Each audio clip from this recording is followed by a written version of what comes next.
Hi everyone, this is CA Priyanka Bhatia और आज मैं आपको बताने वाली हूँ टैक्स ऑडिट के केस में मैक्सिमम कितनी पेनल्टी आपको पे करनी पड़ सकती है अगर आप अपनी टैक्स ऑडिट को टाइमली नहीं करवाते हैं या फिर आप टैक्स ऑडिट होने के बाद इनकम टैक्स की रिटर्न को टाइमली सबमिट नहीं कर पाते हैं।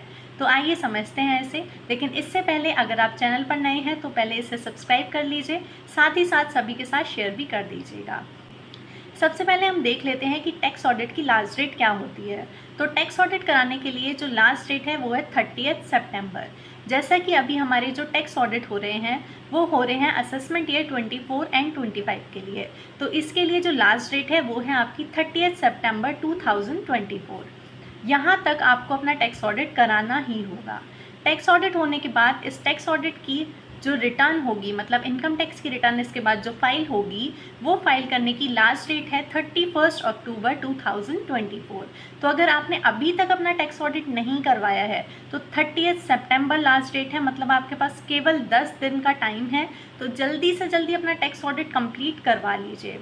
अब ये तो हो गई बात कि इसकी ड्यू डेट क्या है, लेकिन ड्यू डेट तक अगर आप अपनी रिटर्न को फाइल नहीं कर पाए तो इस केस में आपको पेनल्टी देनी पड़ सकती है 1.5 लाख रुपए तक की। ये 1.5 लाख की पेनल्टी ही हमें देनी होगी या इससे ज़्यादा भी देनी पड़ सकती है।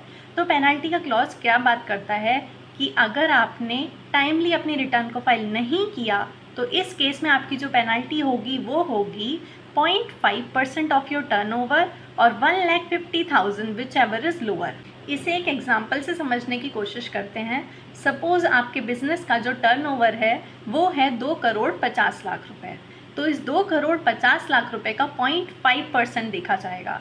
तो इसका 0.5% आ जाएगा 1,25,000 रुपये। अब 1,25,000 और 1.5 lakh which ever is lower, इतनी पेनल्टी आपको पे करनी पड़ेगी। मतलब इस केस में अगर टैक्स ऑडिट टाइम से नहीं हुआ और ITR टाइमली फाइल नहीं हुई तो आपको पेनल्टी पे करनी पड़ेगी 1,25,000 रुपये। एक दूसरा केस ले लेते हैं। सपोज़ आपका टर्नओवर है 5 करोड़ रुपए। अब 5 करोड़ रुपए अगर टर्नओवर है तो इसका 0.5% देखेंगे। 0.5% आ जाएगा 2.5 लाख रुपए। अब 2.5 लाख रुपए और 1.5 लाख रुपए, इन दोनों में से जो भी लोअर है, मतलब 1.5 लाख, तो इतनी पेनल्टी आपको पे करनी पड़ेगी।